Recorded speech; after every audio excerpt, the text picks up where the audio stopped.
When we were in primary school in those days, there was an English exercise called comprehension. It consisted of reading a text and answering a series of questions that resulted from it. It was to know if we understand what we read. As we evolved, they introduced what was called summary, which consisted of reading a text and summarizing it in few lines. Yes, I remember this reality because today's gospel was a matter of summarizing the law, which had remained a debate for centuries since after Moses. Indeed, in the first reading, Moses invited the people to love God alone. This love is expressed by the respect of the Ten Commandments. Later on, Jesus would say to his disciples, "If you love me, keep my commandments." So after Moses, the Pharisees and the scribes expanded the commandments from 10 to 613 to the point that they were debating among themselves about the most important of all these laws.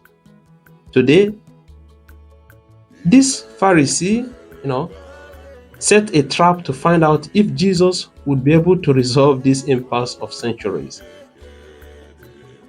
Jesus the Master himself. Jesus the Master himself summarized the 10 laws of Moses and these 313 laws of the Pharisees into one word: love, which is articulated in two moments, as if to say a coin with two faces: the love of God and the love of neighbor. For a better understanding of this law, let us just take this anecdote.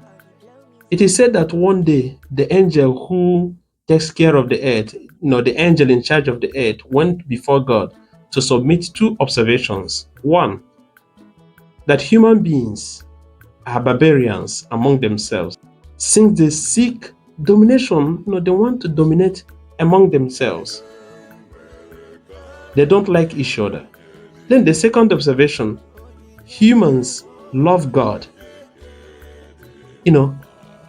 They love God and they want you, God.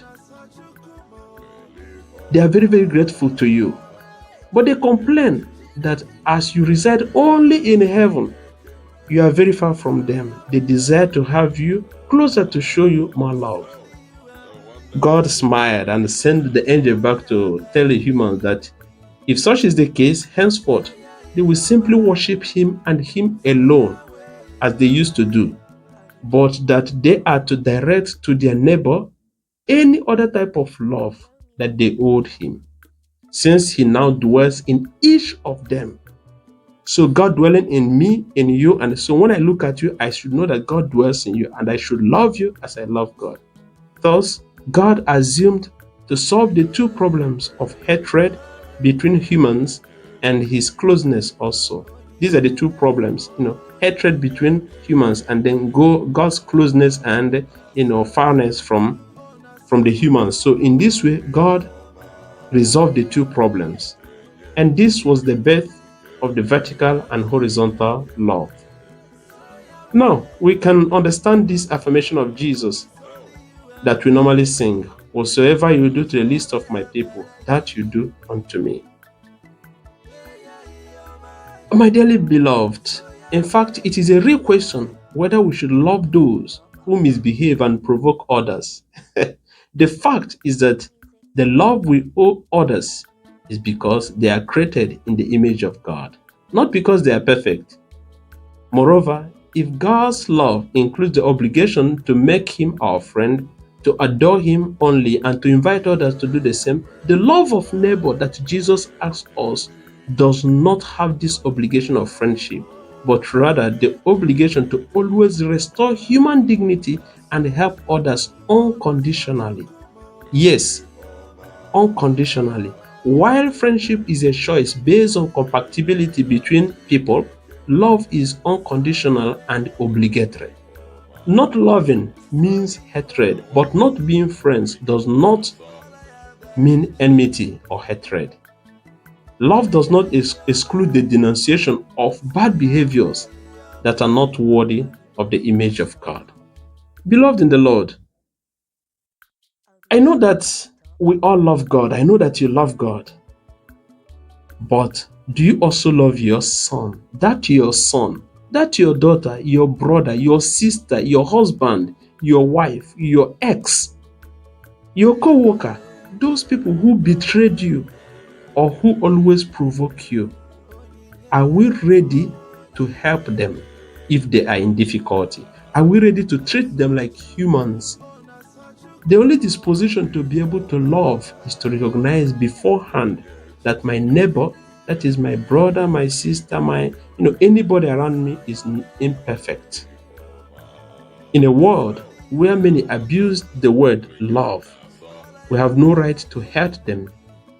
We don't have any right to hurt anybody, but we do have the right to hurt and denounce any bad behavior, even under the guise of love. Any behavior that doesn't glorify God, we are called to denounce it. We are called to hate that behavior, but not hate the person. We are in extreme secularism if we despise the love of God. This is another reality. Some people love God. Some people, they despise the love of God by pretending to prioritize the love of one another. The love of neighbor, because such love can only be superficial. And it is the sin of this present day secularism. The same goes for some religious extremists who claim to love God without loving their neighbors, whom they see and who are in the image of God. Such a so-called love of God cannot be sincere. Love is incomplete if it is only vertical or horizontal. It must be both vertical, that is towards God, and horizontal towards our brothers and sisters. It is easy to preach love, but very difficult to practice it. Do you love yourself? Do you respect, help, dignify, honor, bless, and forgive yourself, or desire such from others? Do the same to others unconditionally as well. That's what it means to love brothers and sisters as self. Let us ask God, dearly beloved, today to help us treat others as we love them to treat us. Amen.